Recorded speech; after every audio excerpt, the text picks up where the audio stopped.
Et nous retrouvons Kodovi Ametonou pour nous présenter la une des journaux. Kodovi Ametonou, bonjour. Bonjour Joël Etodi, bonjour également à nos amis téléspectateurs. L'actualité, qu'est-ce qu'il faut en retenir fondamentalement? J'imagine la suite des moments de débrayage entre la levée, la suspension et le maintien. Ça continue avec la supposée comparution de Komi Koutié également, qui fait grand bruit. Beaucoup de canaux également en ont parlé. Il y a que l'un d'eux du régime de la rupture n'a pas encore fini de parler également de lui. Il y a des quotidiens qui sont également revenus sur la question, sans oublier le frère Belchior qui est sorti de son silence. Il a adressé donc une lettre dans laquelle il demande que la Constitution soit respectée dans ses fondamentaux. Merci, Kodovi Ametonou. Et on démarre avec quel quotidien? Le quotidien Actu Express de Médéric François Gongo. Avec nous ce matin. Tout à fait. À vous le plateau. Il met donc en grand titre crise sociale et mépris de la Cour constitutionnelle. Albert Evoy dirait pour le respect scrupuleux de la Constitution là-dessus.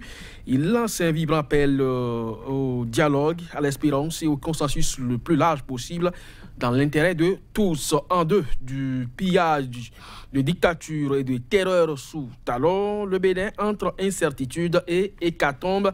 La démocratie en danger, une généralisation du pessimisme, l'avenir des générations futures fortement hypothétiqué, constate le quotidien Albatros. Pourquoi la comparution de Komi Koutié fait si tant courir? Une interrogation donc à la une. Et puis le journal voit déjà les législatives de 2019 pointer à l'horizon et fait constater qu'il y a un débiteur insolvable et jeune prétentieux qui est en lice. Et ceci se passe dans le 10e. Et puis, port autonome de Cotonou, au poumon de l'économie nationale, des expatriés aux références incertaines sont aux commandes. La dépêche, gestion de l'Assemblée nationale, les 3 erreurs de Rumbedi, démission de Passassi, porte-parole du parti ABT, Franck Passassi s'affranchit donc, écrit le journal. Et puis, Zou lutte contre la cybercriminalité, le préfet invite les prêtres de Vaudou à s'organiser. La nouvelle tribune en deux de la présidence Talon, ce que cache la croissance. Et puis Assemblée nationale, Adrien Rumbedi modernise la radio hémicycle. Elle dispose d'une banque de plénière en ligne et émet 24 heures sur 24 et ceci 7 jours sur 7. Et puis suspension de la motion de grève. Le gouvernement opte pour la déstabilisation des syndicats, écrit le quotidien. Et puis création de postes douaniers loin des frontières. L'amicale des retraités des douanes béninoises dénonce et fait des propositions. L'Afrique en marche. Rachat de la dette intérieure. Patrice Talon offre le Bénin en pâture au fond vautour. Le cas école de l'Argentine est encore dans les esprits. Les conseils de Gilbert Ondongo, ministre des Finances du Congo Brazzaville, ouverture de la première session ordinaire du Parlement du Bénin. Le message de Rumbedi diversement apprécié par les honorables députés. Puis à Bobekalavi vers un répertoire des adeptes du culte vaudou. Après 3 mois de grève, les enseignants face à un calendrier réaménagé. Le confrère de la matinée, suspension de la grève par la CGTBI, la CSA et la CSUB. L'usure, la raison, les enseignants n'ont pas suivi le mot d'ordre. À moins d'1 mois de la fin de l'opération Ravip, de nombreux Béninois toujours en attente d'enrôlement et puis non-respect des décisions de la Cour constitutionnelle. Adrien Rumbedi pour la repentance et puis réflexion des salles de classe dans le département du Zou. La Fondation Sébastien dote des apprenants du CG3 Boycon de meilleurs cadres d'apprentissage. Le nouvel observateur débrayage en milieu scolaire.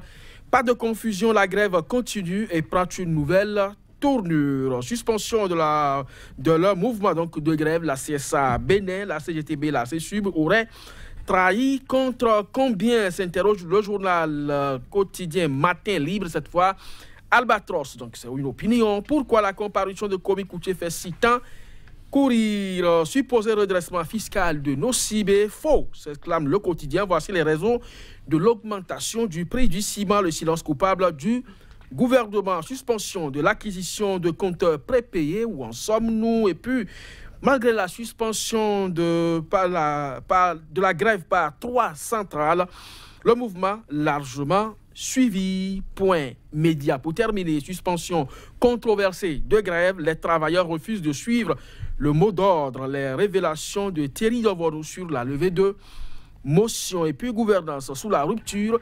Adjavon fustige l'injustice et l'iniquité dans les redressements fiscaux. Réaction des autorités, donc suite des autorités togolaises au sujet de la traque contre les Béninois, cinglant des aveux pour le général Rounope Joël Tonji. Merci, Kodovi Ametonou. Je fais l'arrêt du jour sur le Nouvel Observateur qui met à la une: débrayage en milieu scolaire, pas de confusion, la grève continue. Kodovi Ametonou prend de nouvelles tournures. Oui, prend de nouvelles tournures. Vous savez, aujourd'hui, il y a quand même des syndiqués qui se retrouvent dans les syndicats qui ont donc levé cette motion de grève. Ça voudra simplement dire que les uns et les autres sont aujourd'hui dans l'embrouillamini total, dans la mesure où, en même temps, on apprend que des syndiqués donc, de ces centrales se retrouvent aujourd'hui avec ceux qui sont encore, donc à savoir la COSI par exemple, la CSTB, qui sont encore en mouvement et le front. À partir de cet instant, on ne sait véritablement pas des apprenants. Vous les voyez déambuler dans les rues. Est-ce que l'école fonctionne véritablement ou pas? On le sait. Il y en a qui vont également ouvrir les portes, mais ne travaillent pas avec les apprenants. Moi, je ne crois pas que le gouvernement soit dans un bon rôle en participant à ce que le journal La Nouvelle Tribune a écrit à de la déstabilisation. Alors, lorsqu'on dit que la motion de grève est suspendue, à tel niveau est levée, à tel autre niveau, et que en réalité, l'école ne fonctionne pas réellement, je ne sais pas à qui véritablement on rend service. Alors, la grève aujourd'hui, elle est suivie. La plupart des canards que nous avons eus jusqu'à Matin Libre également l'ont rapporté. Il n'y a donc pas de confusion. La grève se poursuit. Alors, les apprenants qui sont aujourd'hui à l'école, selon les parents, et qui en réalité ne reçoivent pas l'enseignement réservé selon donc les enseignants, est-ce que vous pensez que cela augure d'un lendemain vraiment meilleur pour l'école béninoise? C'est quand même sérieux. Il faut que l'État prenne donc la mesure de la situation et sache vraiment avec qui négocier pour quel dénouement.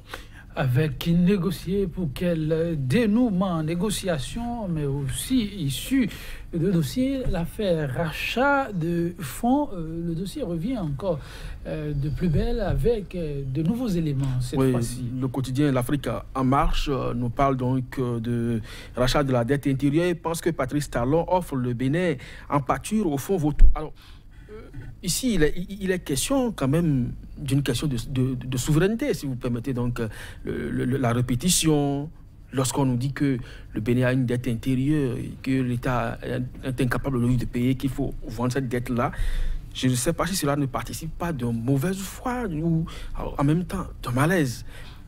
Malaise parce que la morosité économique est dans la population crie. Mais lorsque le Fonds monétaire international vient ici et que nos autorités brandissent quand même des chiffres, des rapports, et à la conclusion, on nous dit que l'économie béninoise est compétitive et que tout se passe très bien, moi je me demande où se situe alors le problème. Est-ce que véritablement l'État a une dette à laquelle elle ne peut plus aujourd'hui faire face et donc appeler ces hommes d'affaires financiers ici on qualifie de fonds vautours pour venir donc racheter cette dette-là au rabais et finalement nous la revendre plus cher. C'est là la véritable préoccupation. Et donc là-dessus, il faut que les autorités nous clarifient véritablement la situation. Si nous traversons des problèmes économiques, qu'on se le dise officiellement. Que le Fonds monétaire international, par 2 fois, nous dise que nous avons une économie compétitive et que tout va bien dans le pays, et qu'en même temps, on nous dit qu'il y a une dette intérieure à laquelle nous ne pouvons pas faire face et que par conséquent, il faut vendre cela à des expatriés. Donc, non, je ne crois pas que nous soyons quand même en phase avec nous-mêmes. En tout cas, des clarifications, le peuple en demande encore et toujours. Et sur tout autre dossier, le mot revient aussi. Et c'est Point Média qui nous rapporte qu'il y a dans ce qui convient peut-être d'appeler désormais dossier Togo-Bénin autour de la question de sacrifice humain ou gayman, je ne sais pas, beaucoup de noms autour. Il paraît qu'il y a un cinglant désaveu pour le premier responsable des flics béninois. De quoi s'agit-il? Bon, pas 2 fois, ou je ne sais combien, le directeur de la police, directeur général de la police républicaine est monté au créneau à travers donc des médias pour dire que ce qui se passe est rapporté par la plupart sur les réseaux sociaux et autres, c'est pratiquement de l'intoxication, c'est des montages, c'est des vidéos qui tiennent et qu'il n'y a aucun Béninois qui soit tué au Togo ou qui ait fait objet de lynchage au Togo. Mais dans le même temps, il y a un communiqué officiel des autorités togolaises, lui à la télévision togolaise, et qui fait état de ce qu'on note un acharnement, des lynchages, des attaques contre des citoyens béninois vivant sur le sol togolais, et que le ministère de l'Intérieur rappelle que lorsque vous soupçonnez n'importe quel individu qui serait dans une certaine aisance, qui ne reflète pas véritablement sa carrure, donc vous avez en droit de vous porter devant la justice. Moi, je crois que les autorités béninoises, je ne sais pas pourquoi on entretient le flou à tous les niveaux. Ce qui est vu et que des vidéos qui circulent dans lesquelles les gens parlent même la langue caractéristique du Togo, surtout le sud, le Milan, quand même, il ne sert à rien de ne pas aller vérifier. Et dans d'autres pays, les réseaux sociaux ont quand même servi de source. Apporter, oui, au-delà de tout, on ne les aime ou pas, les réseaux sociaux s'invitent désormais dans le quotidien de chacun. Il faudra sans doute faire avec la question, on reviendra sans nul doute aussi sur le plateau de 100% Bénin, pourquoi pas, en tout cas pour l'instant. Revue des titres du jour, c'est tout. On se donne rendez-vous, quand je viens à Métonou, demain. Pour l'autre aventure. Par la grâce de Dieu. Oui, il s'est accordé cela aussi. Hein. Mesdames, Messieurs, merci pour l'attention et à demain.